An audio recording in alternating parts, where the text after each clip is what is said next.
2 years. Okay. My grandfather.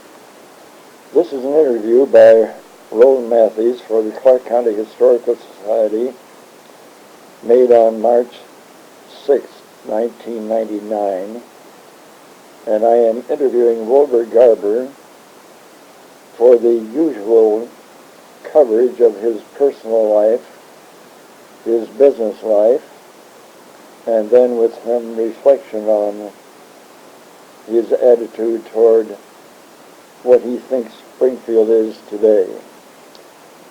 So, Wilbur, shall we call you Wilbur or what? Fine. Go to it. My life was not the easiest life in the world. I don't want to say this to be derogatory or anything, but I moved 9 times before I got in Clark County, never out of Clark County, until I got out of the 8th grade of school. I was born in a little 3-room house down on the corner of Cable Road.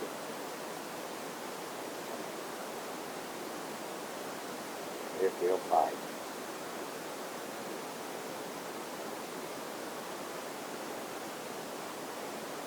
So that, and after I graduated from the 8th grade of school, my father had previously died with influenza previous to right at 1917 during the epidemic.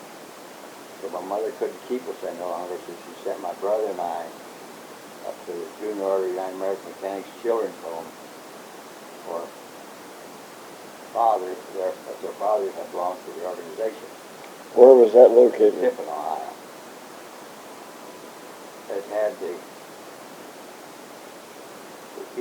was the first accredited vocational high school in the world, as far as I know. There were educators came from all over the world, all over the United States, different places to see how it operated. It had a total of 48 trades you could take. You went to school a half a day and worked at something the other half of the day. The reason I say this is because when I was a sophomore in high school, I worked in the kitchen for a year and a half. Thought I didn't want to do that the rest of my life. So I asked the superintendent if I could work with the maintenance man. And consequently, of course, working the maintenance, you could plumbing, or any kind of work there was to do around the home. The home had 1,200 children in it. Wow. You could figure how much maintenance work there was to do in all these buildings.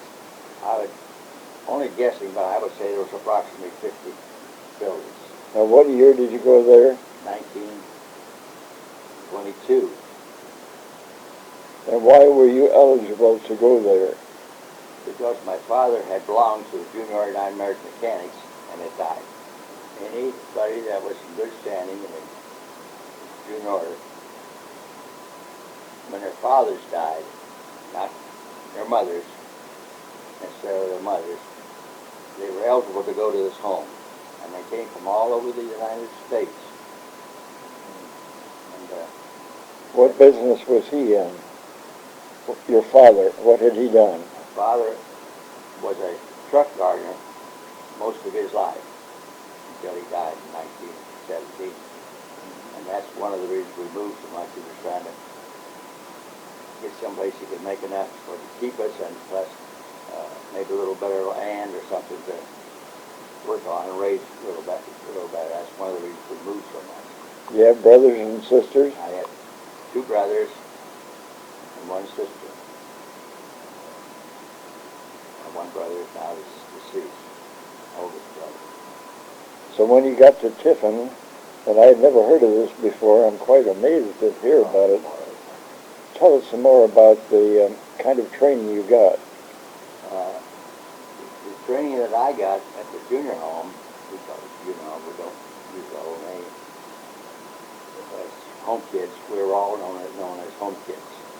They still have reunions every Labor Day weekend, even though the home no longer exists. It has been taken over by the state. I think it's feeble-minded or people that the state takes care of and now operates. And have tore down a lot of the old buildings. I worked with this maintenance man, of course, we did anything he had to do. If that was fix a leaky faucet or fix a broken water pipe or something electrical went bad or someone busted the door or anything, as you would do, they only had the one maintenance man. And there were two of us that worked with him, helped him. One of them, whatever, if I was off in the afternoons, I worked in school. And the other boy worked the opposite half of the day. So consequently, he had a helper for the whole day. Each one I was working either morning or afternoon. And it was, at the time we thought nothing of it because of we having so many professions to pick from. They even had employees at the firehouse, storerooms, printing, music, painting, and, woodworking, machine shop, things of that type. Anything that would go along with the operation of the home. And then this stuff, a lot of this stuff was made in the wood shops, or the mechanical training as they call it, was sold by the visitors who came up there during the summer. So you could have trains come up there with visitors from different lodges all over the country to see the place. We were, if anybody's aware of it, is the Mooseheart Boys Home, which we were two about equal in size. But I understand the Mooseheart Home still exists. Isn't that over in Illinois? I think that is correct. I think it is in Illinois. Yeah. I was always going to go over and see it, but I never got there. For some reason, even though I've been in all of the states. Now, did you graduate from there, like graduating from the school? Yes, we had our own grade school and high school building. We had our own hospital, we had our own dining hall, we had our own power plant. All that was there. I graduated in 1926. Did anybody have to, in my class? Did you have to pay anything? Nothing. You pay nothing to stay there because your father was a member of the organization. Wow. And that's the reason they had it. From all the United States, I say the maximum was about 1,200 people, or children. They took children, anything from 2 years to 16. If you were 16, they wouldn't take you. But you stayed there until you were 18. Myself, I graduated from high school when I was 17, and they wouldn't let me leave. Why, I don't know, but they more or less insisted that I stay there until I was 18. So consequently, I was put in charge of the janitors, which was the students or inmates of the home. They assigned so many to take care of the cleaning. And I was overseer of the group that cleaned the high school building. But until I became 18 years of age. Okay, where'd you go from there? The first job I went to was in Kinston, North Carolina. Believe it or not, a steel construction job. Became a steel worker. How'd you find that job? Through an architect who was a member of the board of trustees of the home. And the architect talked to two of us who graduated, wanted to know if we wanted, what we were going to do. We didn't know. So he said, I'll get you a job down in North Carolina if you'll go. So I said, well, we'll talk to the superintendent and see what he thinks. So we went in and talked to him, and he says, yeah, he wants to get you a job. He'll get you as good a job as he can. So we went down to Kinston, North Carolina, and while I was in Durham, North Carolina, this is quite a coincidence. I was with the other fellow went with me. His relatives lived there, and so he decided he'd go down and see one of his good buddies that was on the Cincinnati Reds farm team. So he got to throwing pitcher. I was a pitcher at home and in high school. And so he got the kidney, so he got me to start throwing, and and then when I didn't realize it, but one summer reason they changed catchers. Another catcher come over to catch. I realized since, I think I know why he did it. And he caught, I was pitching to him, and after about 15 minutes, the catcher left, and the other catcher started in, and they brought some fellow over to take it off Andy. He must have been a manager or some part of the team, and offered me, do you want to play ball for Cincinnati Reds? So I said, well, it sounds very interesting. What's involved? He started to tell me that you had to do this, you had to do that, and they furnished you 2 uniforms, and you had to furnish your rest. So I said, well, I'll think about it. So I went over and talked to some of the other players and what all you had to do and so forth. Of course, I just got out of the children's home. I didn't have any money. You had to subsidize yourself for at least the first year or 2. Oh, no. And they offered us to pay us $50 a month.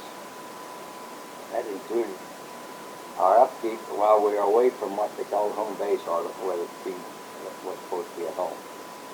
I just no way could I. But I loved very much to try out to play baseball. I couldn't afford it. And you were, what, 18 then? I was 18. Huh. I graduated when I was 17. I had to stay at home until I was 18. And we left from there. Back to this other job. When I became a steel worker, we've been there for 2 weeks working, and the boss found out that we was making 5 cents more on the iron than he was. So you know what happened? We wasn't there long. I also had another occasion, something similar to that. I went to work for the National Harvester for 17 days. I've worked 17 years. And let's do this, in 1933, right in the Depression, they offered the best of them, the highest anybody was getting was 80 cents an hour. I told the employer manager I didn't want any job for 80 cents an hour. In the middle of the Depression now, this was. And so he said, I don't think I'll get you any more than that. He said, I'll get you as much as anybody in the department makes. And he came back and said, well, highest paid one is 80 cents, and I'll give you 82 cents. And you know what that did when the employees in the department found out I was making 2 cents more on the iron they was. But I was only supposed to work there and do some high voltage work, special work. I think that's the reason they gave me the 82 cents instead of 80. Okay, back to your first job. Why did you leave? Why did you leave your first job in South Carolina? Because of what the foreman did to us, because we were making 5 cents more on the iron he was. Then where did you He gave us go? all the dirty work and everything. Then where did you go? I came back to Springfield, moved in with my grandparents who lived in a log house. This was in Clark County. Where? Down Durban. D-U-R-B-I-N, Durban. It was a railroad crossing. 3 railroads had their switching yards to make up trains there. And the Erie Railroad and the New York Central. So the house is now tore down because when we lived there, I lived in the second floor, which we had no heat, but I shook the snow off my blanket 3 times in the mornings when I got up. I'd come up under the eaves and snow was blowing. And we had a board nailed in the middle of the floor to keep the bed from rolling down in the middle of the floor. That's the heat up. We didn't know at the time. I was too young to realize it, but apparently it must have been eaten up with termites. Yeah. But it was quite an experience anyway. But we had nothing. You were Maybe back. I shouldn't say this, but when I came back, before I went to the children's home, this place, I don't have to say what I did myself, which maybe I shouldn't do, but we lived in a house. My mother was janitor of the one-room schoolhouse we went to. We took the $3 and paid the rent for the house we lived in. And it had no floor in the kitchen. And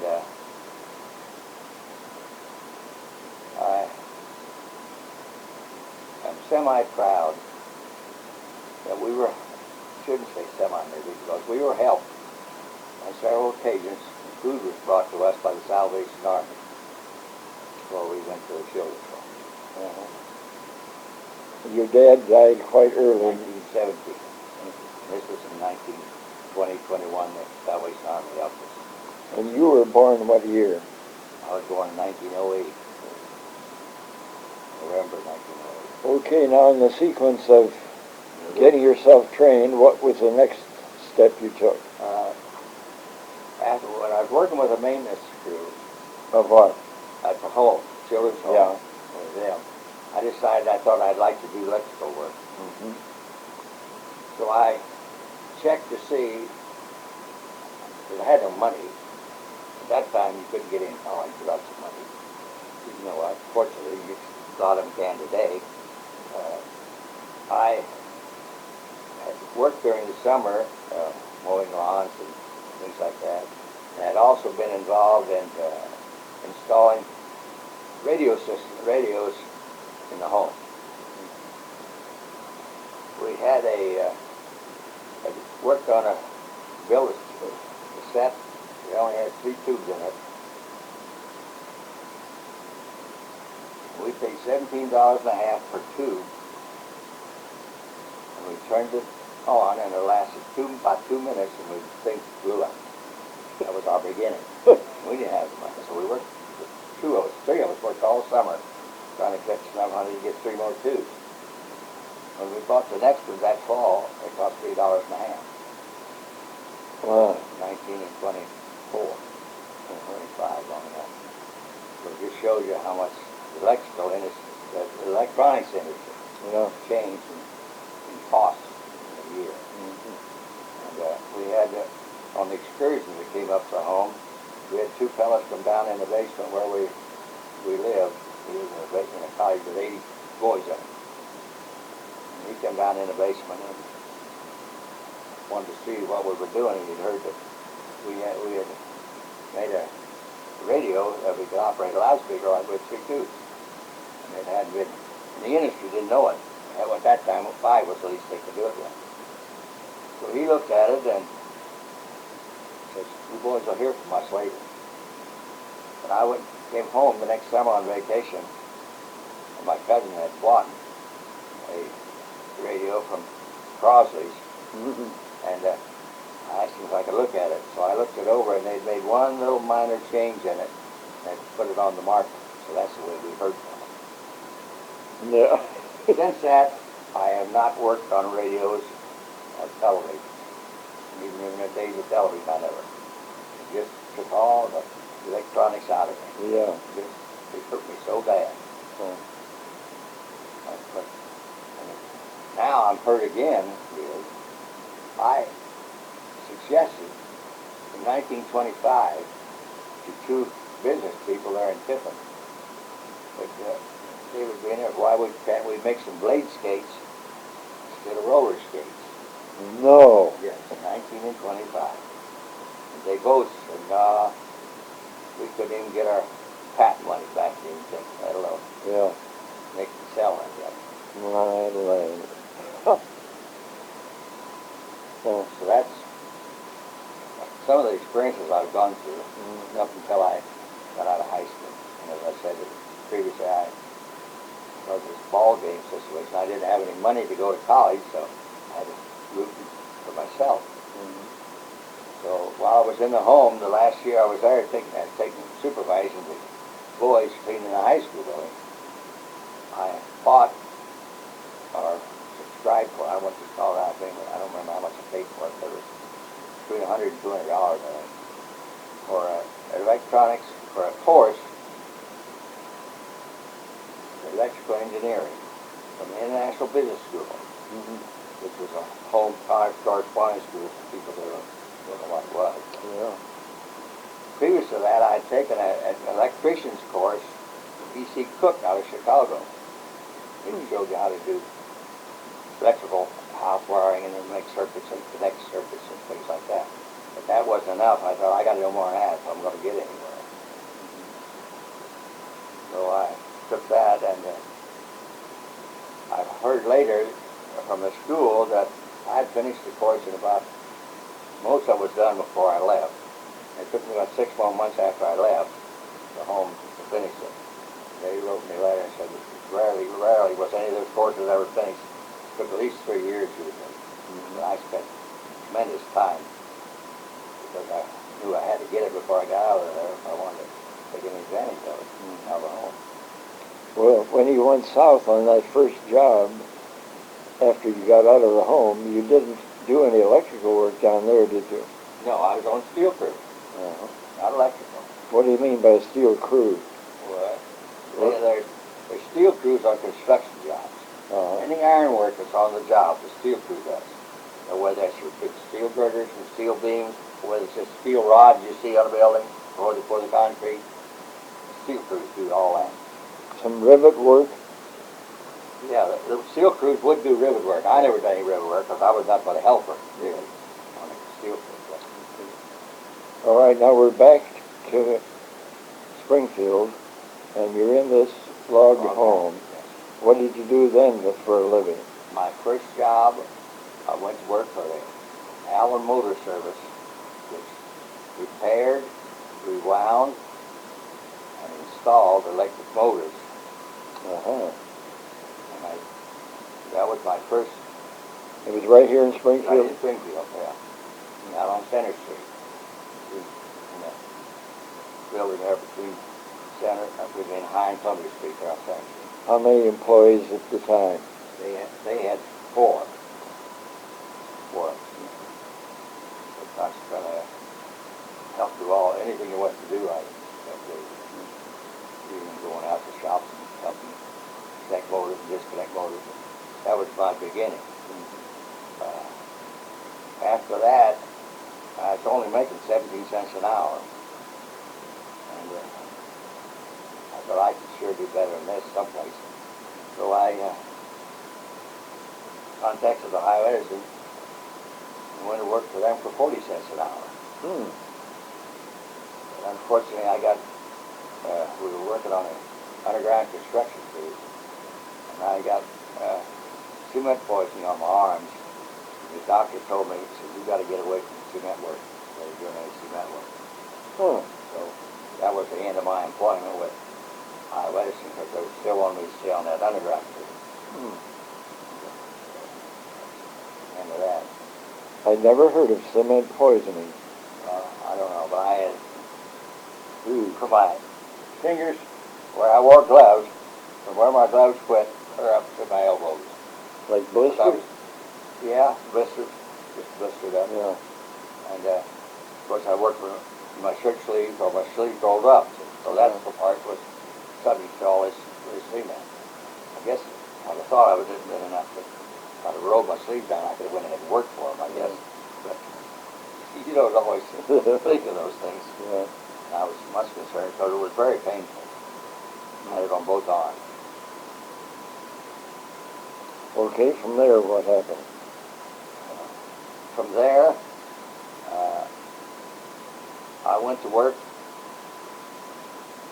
I became an electrical apprentice at IBEW. What's that? The International Brotherhood of Electrical Work. So you got into the union, right? That was the union, yeah. I became an apprentice. What year? I became an apprentice in 1928. Before the crash. Before the crash, yeah. In 1928, and was an apprentice, but I was elected, after I was in it about 4 months, I was elected as a vice president of the union. Wow. And served some time as a business agent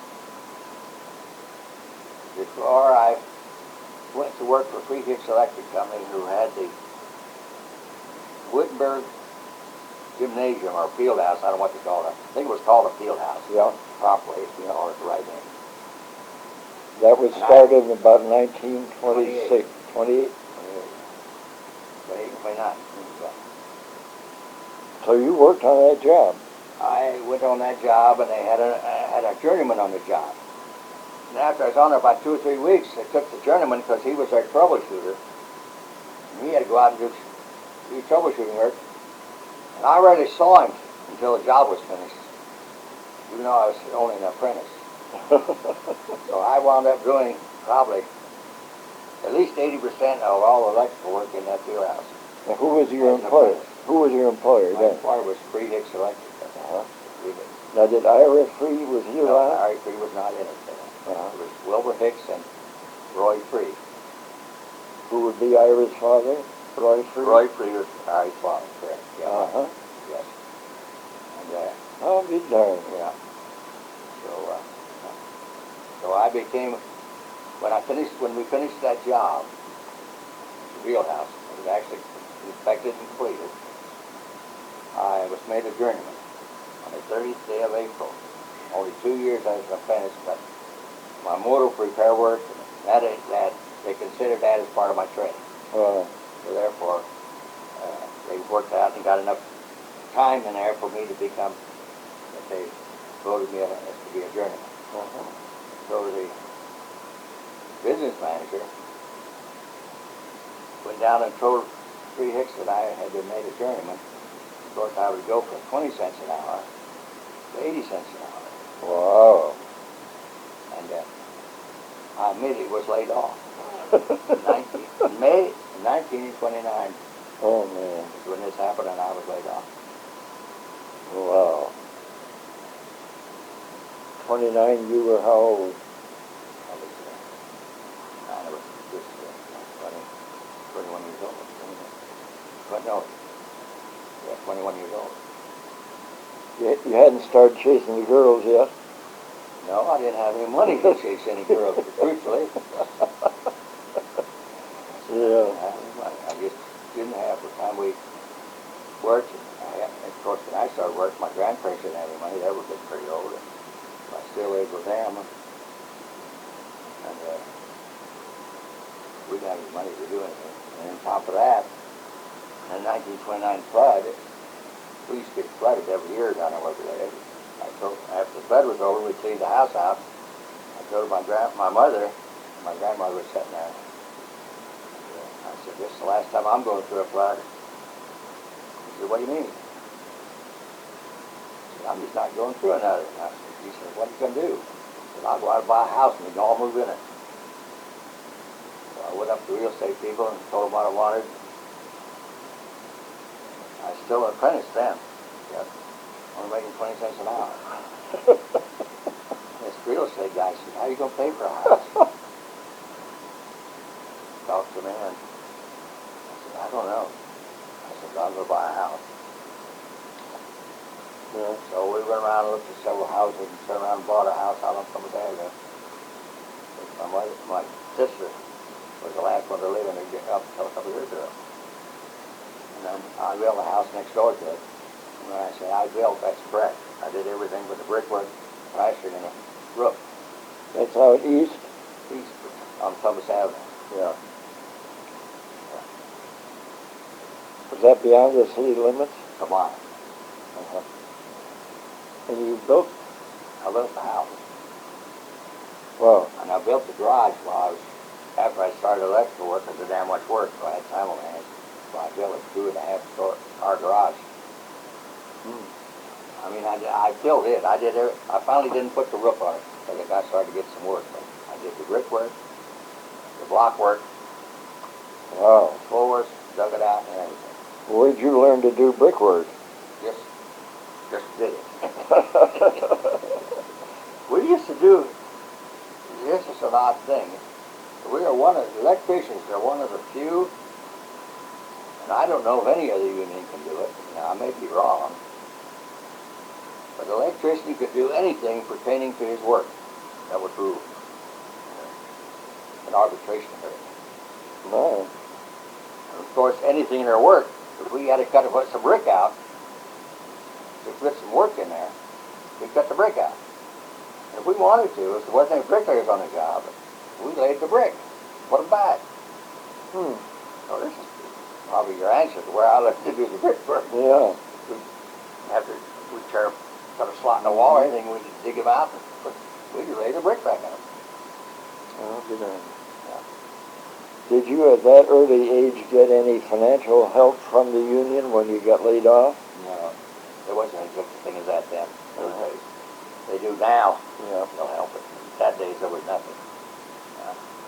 So, Well, how'd you pay for the house? well, I guess got a couple of good breaks. I went up and talked to Eddie Lonis. Oh, no. And Eddie Lonis at that time was in charge of loans. At M&M, huh? The M&M Bank. Yeah. And we must have talked, I suppose, a half hour or so. I don't know how long it been. And he said, how much money do you need? I said, I need $6,000. There. Okay, we get to Eddie Lonis.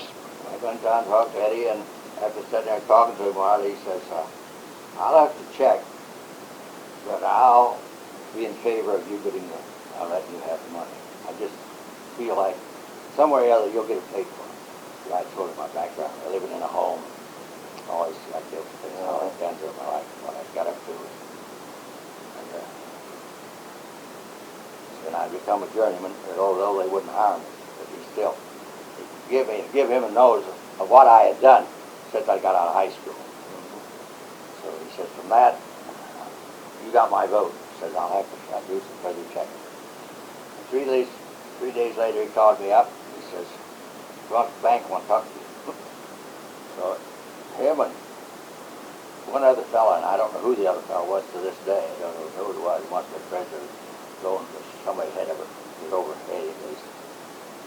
And he says, I don't know. This other guy did.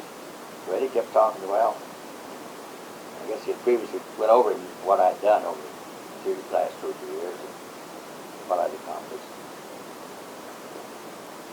So he finally said, okay, we'll loan you the money, but we won't give it direct to you. We'll have to either pay off the mortgage or assume the mortgage. He said, but we don't want to assume any mortgage. We've got so many houses now, we don't know what to do with them.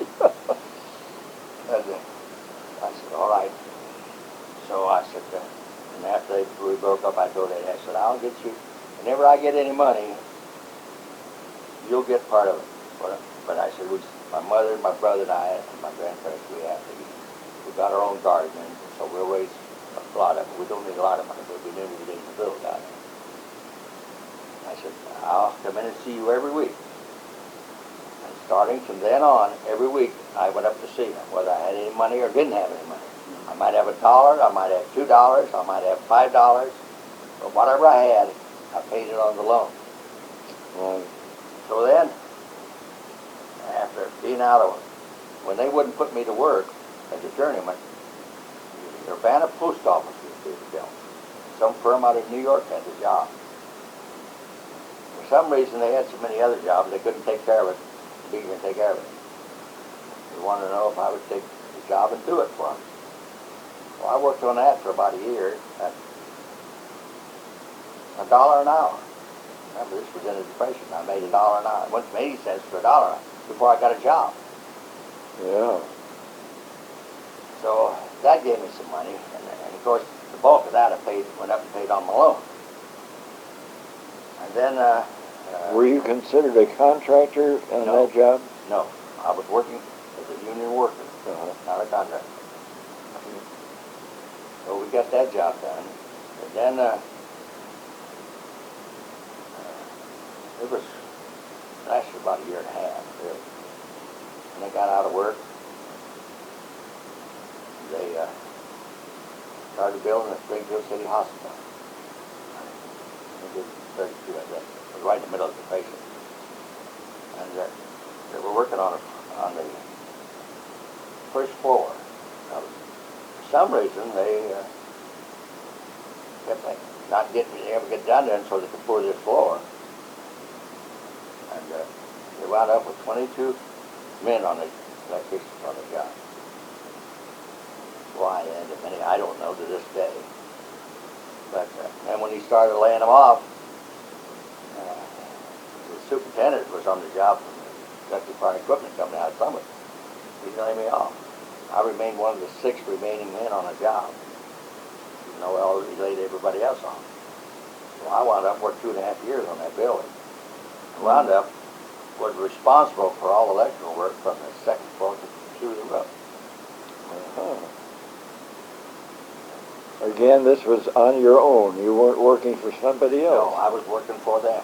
I was their employee, Electric Power and Equipment Company's employee. Out of Columbus. Out of Columbus. And one thing helped me, and it was, I never forgot this. We had, believe it or not, there was electrician strike on that job during the middle of the depression.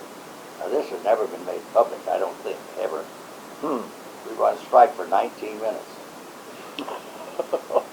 We were getting $1 an hour. They wanted to cut us to 80 cents an hour because with these, all these jobs, there's 22 men they had on there, they were going to lose their shirts. No way, because it cost me doing it. So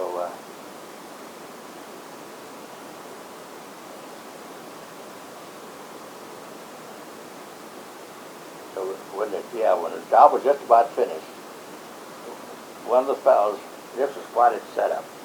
The Electric Power and Equipment Company at that time, a Gentile, a Jew, a Catholic, one of them, I don't know what he was, but there was 4 of them that run the company, so they had the thing. If they had any ins, if there was such a thing as an in, one of them had it. So he got me over to the side, and it was, of course, they moved into hospitals, the delivery rooms had opened up already. He said, I'd like to thank you and the rest of the fellows, so I will hope you'll tell them so. That they appreciate very much what we did, because after they laid all these men off, they never had any back. And we finished the boss of this from the second floor to the roof with 4 people. Not 20. Never less, all the way up. Completed everything, whatever it was to do.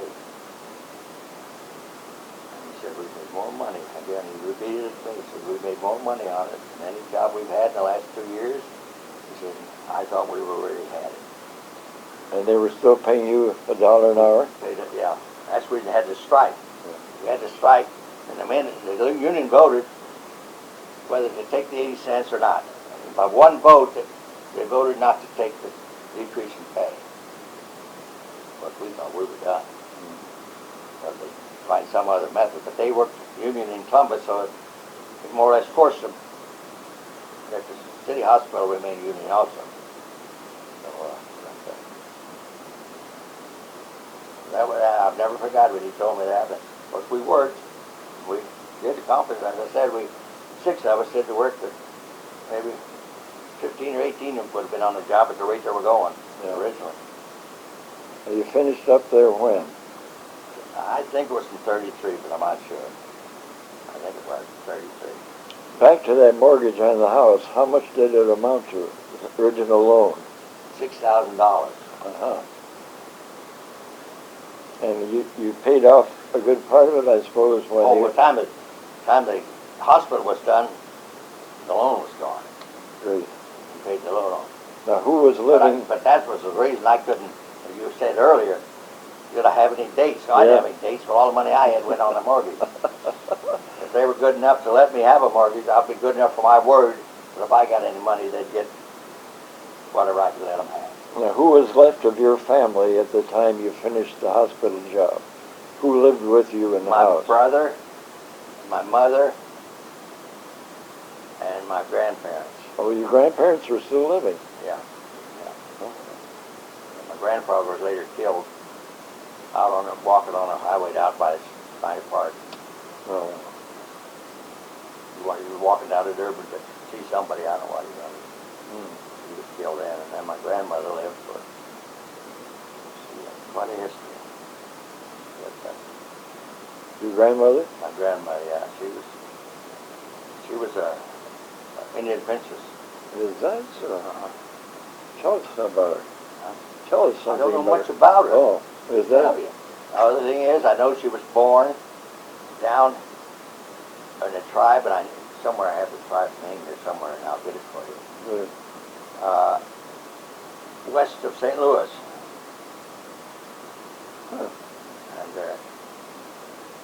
when my grandfather and them got married, they had quite a time, because at that time, way back then, you didn't marry Indians. No. And they attempted to tar and feather at one time, my grandfather. Where was it? Down with Indians, when they were living down in St. Louis, when they first got married down there. Huh. Then my grandmother, but as I was going to, what the story started was, we never had anything, as I said, it worked at 20 cents an hour. We lived down there at that Durban house. And my grandfather had bought a house across the road that later resold for $600. What he paid for it, I don't know. But I know when he died, they sold it for $600. So, but she got sick and couldn't walk. She was in a rocking chair and she scooted around on the floor. All we had rugs on the floor that she had made out of rags. She used to make the rag rugs. And she used to do a lot of that. So these rockers were about wore off of this rocker. And I was there's like Allen Motor Service where I worked for. We were working over Springfield Metallic Casket stuff, doing some work over there. And there was a whole bin full of wheels. And I asked one of the guys who worked, what are those? He said, oh, they're wheels they had on caskets they threw away. So I asked the foreman of the department, or the maintenance man, I don't remember which it was, one of the two anyway, they were connected with. I said, can I buy 4 of those wheels? He said, I'll do you better than that. He said, you can take any number of them you want. So I went over and picked out 6 wheels, all same size. Went home, and I got some boards. I made a platform, put these wheels on the bottom, and cut it out so this wheelchair went down in between these boards within an inch of the floor. Yeah. So she couldn't have to scoot it anymore, so she started pushing it around with her feet. Was she paralyzed? I don't know much about her, and I don't know what they never told us when we were kids. Yeah. They didn't tell me what was wrong with her, but she couldn't walk. Yeah. But she started pushing this thing around with her feet. She did that for about a year or so. And got up and lived 9 years later. Lived for 9 years after that. How old was she when she died? I think she was 88. Uh-huh. But we just didn't. She needed a wheelchair like they used to say, but we didn't have any money to buy a wheelchair. Okay, you finished with the hospital. You're still with Free Hicks. No, I was on a hospital with electric power equipment. Aha. You left Free Hicks before. Okay, So, now what's the next then job? I was supposed to go to work down to Wright Patterson Field, which was then Fairfield. Part was called Fairfield. On the officers' quarters in about 2 months. And I got a call from the for the employment manager at International Harvester. And it was 9 o'clock in the morning, I was still in bed. I had worked since the hospital, but kept work on the county roads to help spread gravel or something. Get $2 or $3. And,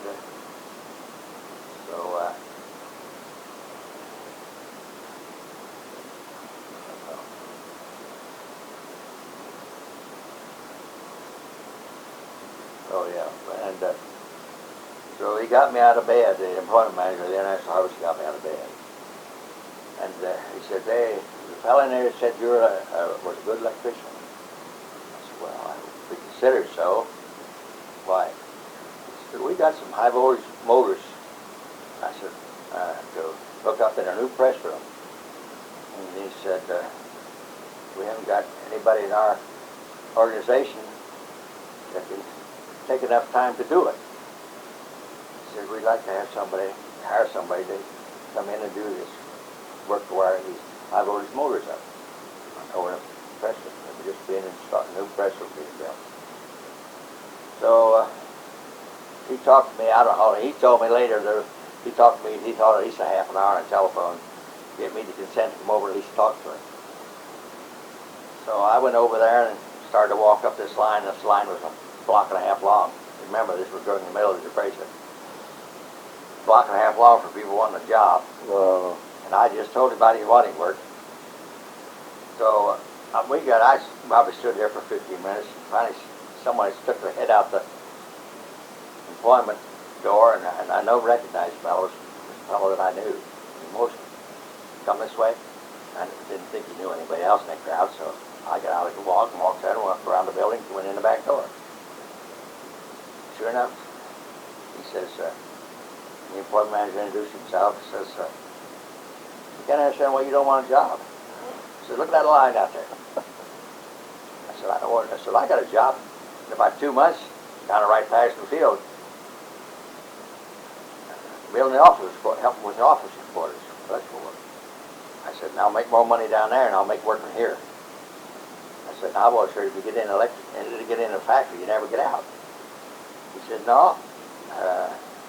So we came to the agreement I'd work 17 days. We figured it would take about a week to do this work, but he said, let's make it 17 days. Instead of 7, we'll make it 17.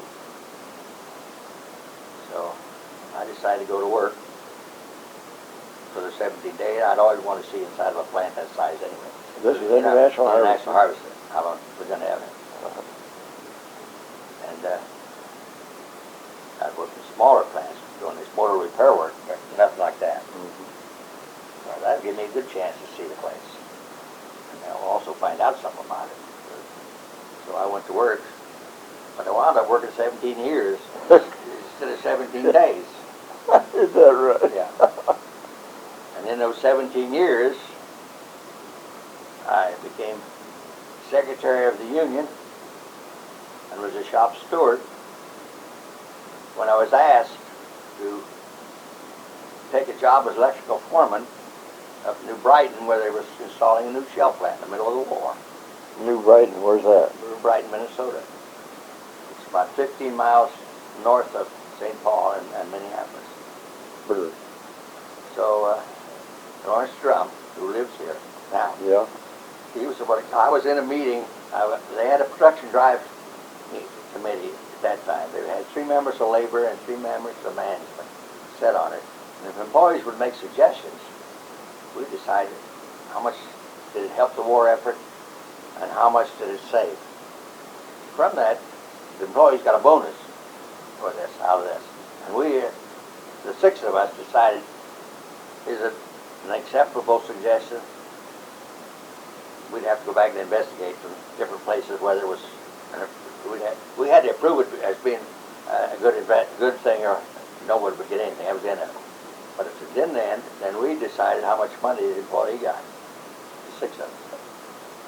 And Lawrence Drum called me out of the middle of one of those meetings, and I was chairman of the labor, the 3 labor people, which is never a workman. It's a rare, rare thing for ever to go to work as a supervisor in the same place. They might quit and go to work as a supervisor somewhere else, but you just don't do it where you work. So the drummer says, sit down, I want to talk to you. I was noted as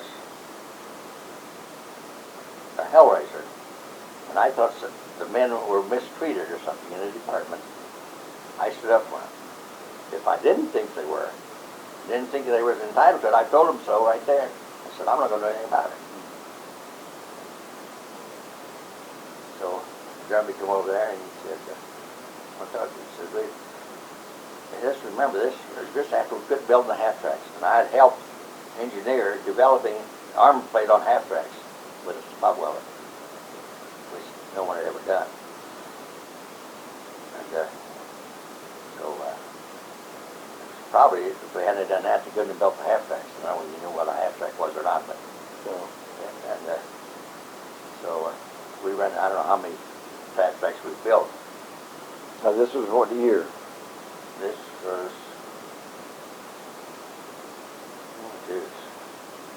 in the middle of the war. What would that have been? 43, probably. Probably about the middle of the war. Yeah, about 43. Yeah. There was, so he said, we're going to start this shell plant and build 105 millimeter shells. Same thing at Bar Brothers here in Springfield was making, identically the same thing. But he said, we got to increase production. Drummy was manager at the Drummond was time? works manager then. Was he? Yeah. And so he sat down and he says, you think this thing over? He said, I know you probably got butterflies in you, but I said, I don't understand why you're asking me to do this. Because you know, I'm the secretary of the union. And he said, well, keep in mind this is war. This is for the war effort. And we need somebody to go up there to help lay this plant out and supervise electrical work. This plant employed 6,800 people when they got up to go for that, before they shut, the war was over. That's up in Minnesota. Minnesota, Yeah. right in Minnesota. So I sat there and I didn't answer. So he said, you go home and talk to your family. I said, I only got 48 hours to decide. He says, but we, and I didn't ask him what he meant by we, he said, we feel you can do this job up there. I said, well, I don't know, I don't wait. Of course, I'd had a run-in with Drummy when he was just a production pusher. Yeah. One time when they had a hoist that was burning up, getting so hot, smoke was coming from it. And I didn't know why he asked me at first, but it was some, we had some Navy pickups, van type trucks were running for the Navy, and they had a date they were supposed to get them to. And he asked us, can't we just get one more of this, get this one more body on there before we shut this thing off? I turned around to him and I said, if you give me a pair of asbestos gloves that I can handle this motor with, yeah. He says, don't worry about the motor. Can we let that thing run to get one more body on here? So we did, and we went and got, I think what it was, we went and got a bunch of towels and stuff to handle it. The motor was so hot that we couldn't get it off. So when he was, before I left his office, he says, I know personally that think that you can do this job. And then he again repeated, we think you can. He says, the only thing you have to do is learn to keep those damn feet of yours on the floor. Of course, when he said that, I knew what he was talking about. I didn't think I'd ever been, even though I could get up a pretty good argument sometimes about it, if I thought men were being mistreated. As again, repeat, because I thought they were wrong. I didn't make any bones telling them the same thing. I think you're completely wrong, and forget it. You know. And of course, these positions he's in, and of course, these the foreman of the department know about it. So I went back and talked to my wife and stuff, and I told her, I said, I was in 4F, I was rated 4F because I had a bad back and had two broken backs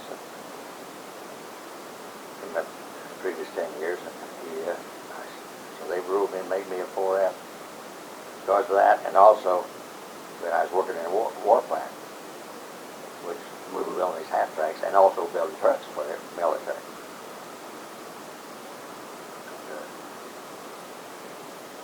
So, well, I said, well, I guess maybe we should do that much for the war effort.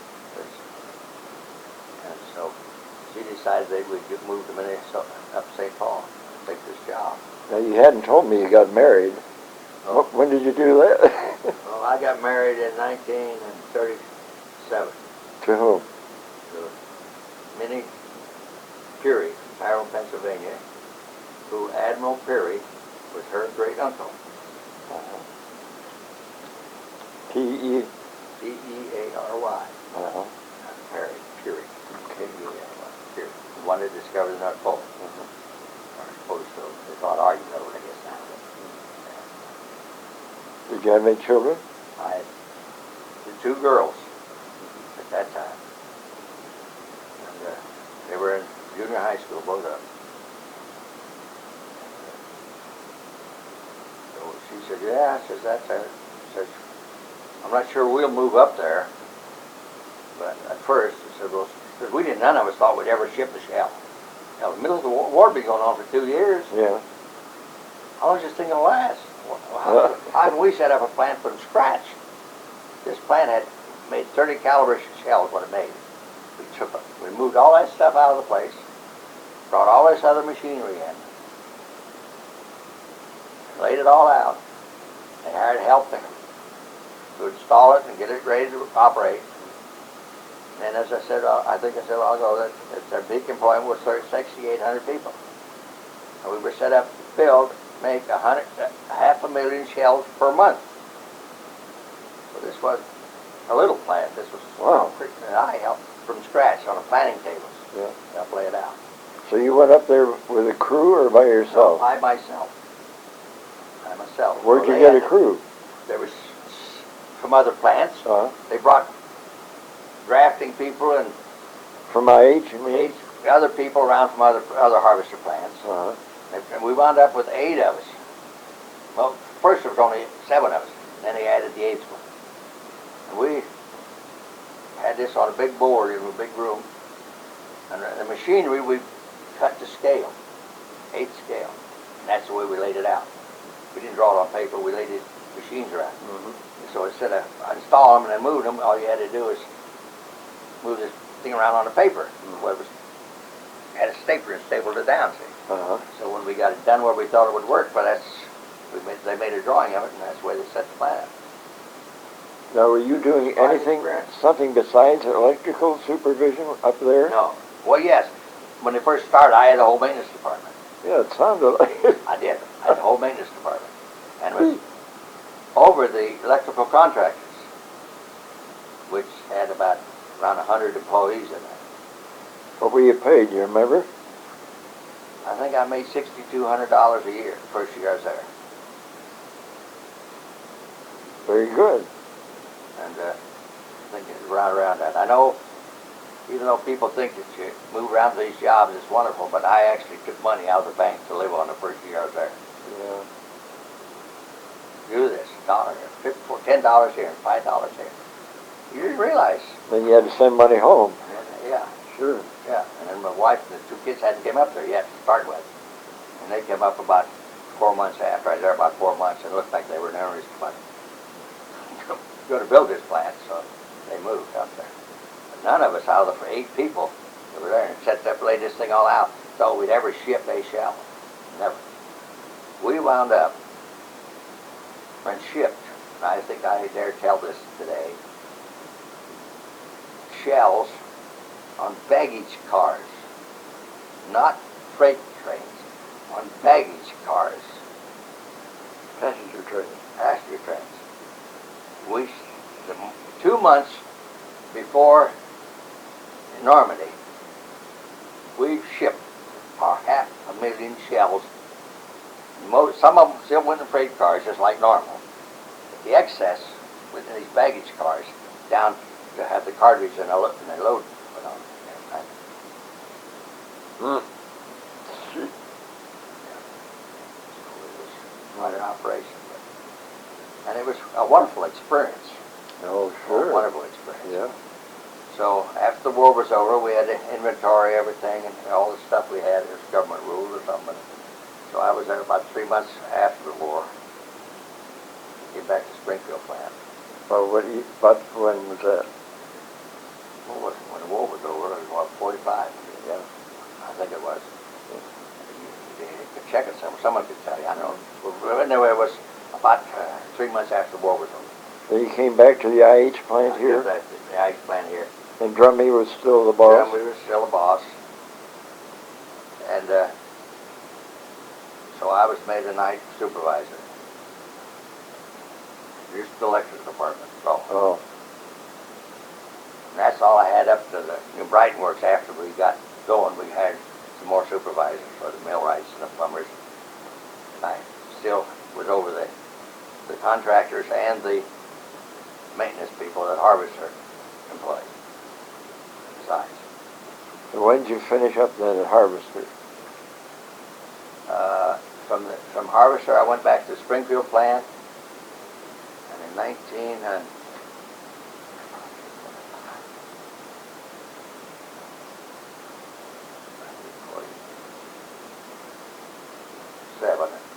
yeah,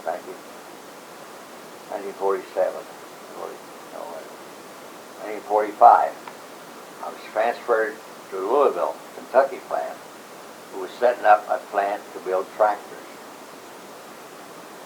And they had taken over an old building that they built B-29 bombers in during the war. So we emptied the building. The building was empty before I got down there. So we did the same thing. We laid that plant out. Hmm. And went from there.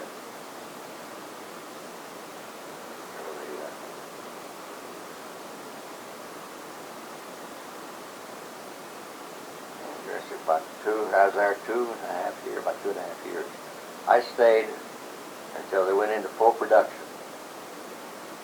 Where was your family then? They stayed in Springfield. They Uh-huh. never moved. Yeah. Because when I went down there, all I thought I'd do was get down there and help them lay the thing out. I'd get back home. No, then they wanted to stay me to be remain as maintenance foreman and assist with the layout. So I got along with everything, and I got wind behind the scenes that I was going to be sent down to another plant to help lay another plant out. Went down in Louisiana. So I went up to talk to the works manager, who I'd worked with as a plant engineer up in New Brighton, Minnesota plant. He was up there.